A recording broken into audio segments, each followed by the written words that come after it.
तो बच्चों, आज हम लोग सीखेंगे श्वसन को।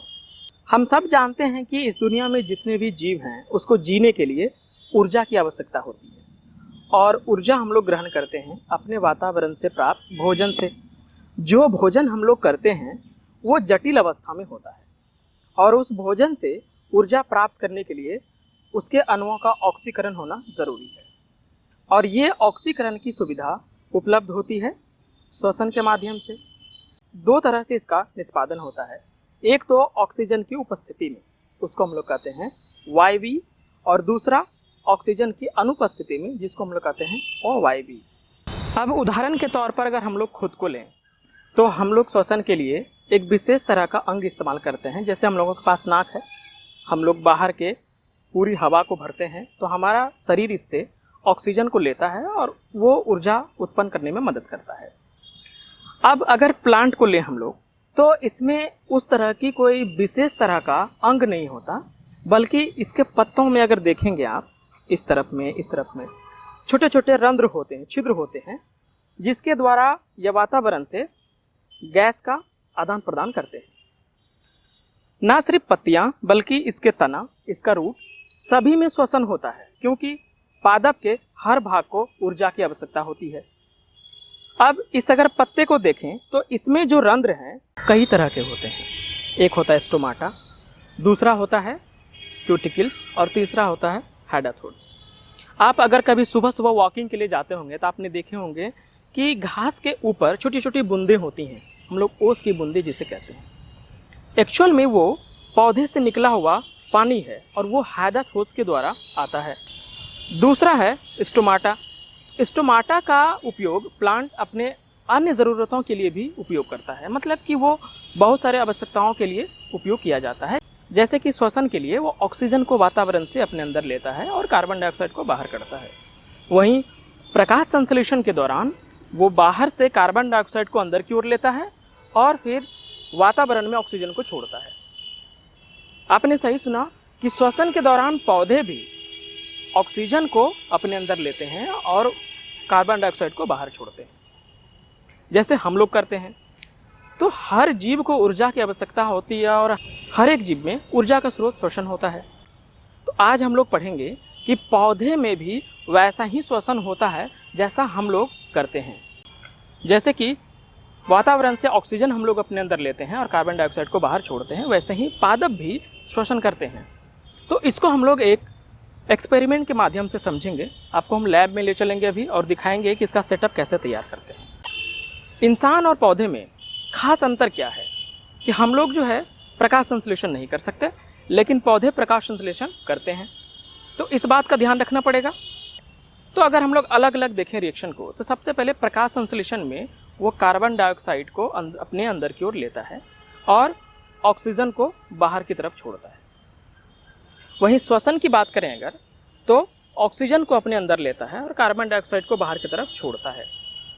तो ये दिन में प्रकाश की मदद से वो प्रकाश संश्लेषण भी करता है और श्वसन भी करता है।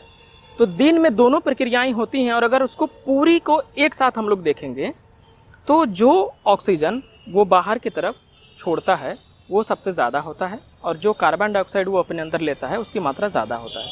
यानी कि अगर पूरी रिएक्शन को हम लोग एक साथ देखें तो हम लोग पाएंगे कि दिन में पौधे कार्बन डाइऑक्साइड वातावरण से लेते हैं और ऑक्सीजन को छोड़ते हैं।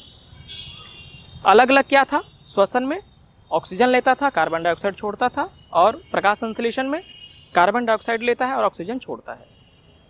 तो दिन में क्या होता है कि जितना वो कार्बन डाइऑक्साइड श्वसन में छोड़ता है उससे कहीं ज़्यादा वो प्रकाश संश्लेषण में उसका उपयोग कर लेता है। इसीलिए ओवरऑल कार्बन डाइऑक्साइड को देखें तो क्या हुआ कि उन्होंने वातावरण से लिया। ऑक्सीजन की बात करें तो जितना ऑक्सीजन वो लेता है वातावरण से, उससे कहीं ज़्यादा ऑक्सीजन प्रकाश संश्लेषण के द्वारा वो छोड़ता है। यानी कि ओवरऑल ऑक्सीजन की मात्रा देखें तो वो वातावरण में छोड़ा गया प्लांट के द्वारा। इसीलिए हम लोग क्या कहते हैं कि प्लांट कार्बन डाइऑक्साइड लेता है और ऑक्सीजन को छोड़ता है। अब रात की बात करें, रात में सूर्य की किरणें पौधे तक नहीं पहुँचती और प्रकाश संश्लेषण बंद हो जाता है। तो क्या बच गया, श्वसन। तो श्वसन में पौधे क्या करेंगे, कार्बन डाइऑक्साइड को छोड़ेंगे और ऑक्सीजन को अपने अंदर लेंगे, जो आमतौर पर हम लोग श्वसन में करते हैं। तो रात में क्या हो गया कि उन्होंने भी ऑक्सीजन लिया और कार्बन डाइऑक्साइड छोड़ा, जैसे हम लोग करते हैं।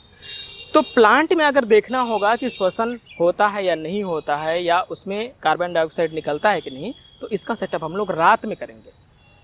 तो चलिए आपको हम लैब में ले चलते हैं और दिखाते हैं कि इसका सेटअप कैसे तैयार करते हैं। तो अब हम लोग सेटअप तैयार करेंगे कि कैसे पौधों में श्वसन की क्रिया को जांचा जाए। उसके लिए सिंपल सा आपको प्रिंसिपल बताते हैं कैसे काम करेंगे। सबसे पहले आप बिना बुझा हुआ चूना, जिसको हम लोग पोतने के लिए काम में लाते हैं, चूना, उसको क्या करना है, पानी में डालना है। और पानी में जब आप उसको डालेंगे, ये किसी भी बर्तन में जो है पानी ले लीजिए और देखिए हमने रखा है, तो ये देखिए खौलने लगता है,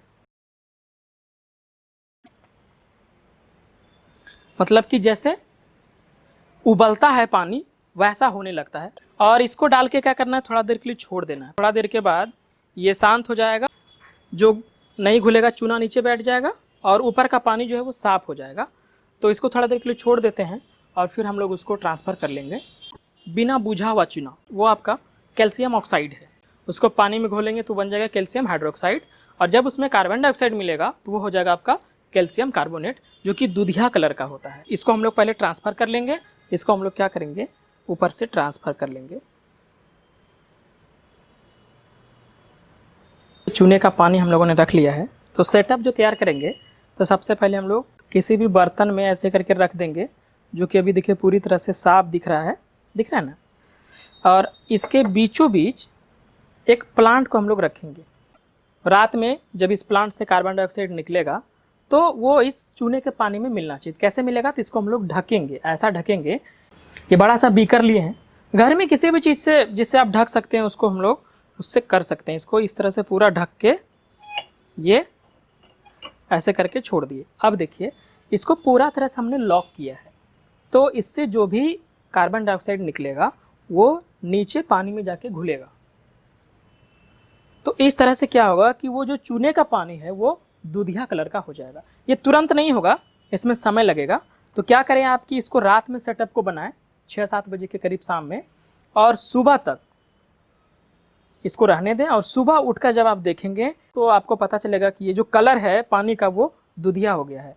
हमने कल ही एक सेटअप लगाया था, अभी हम आपको दिखाते हैं कि वो कैसे दूधिया कलर का हो गया है।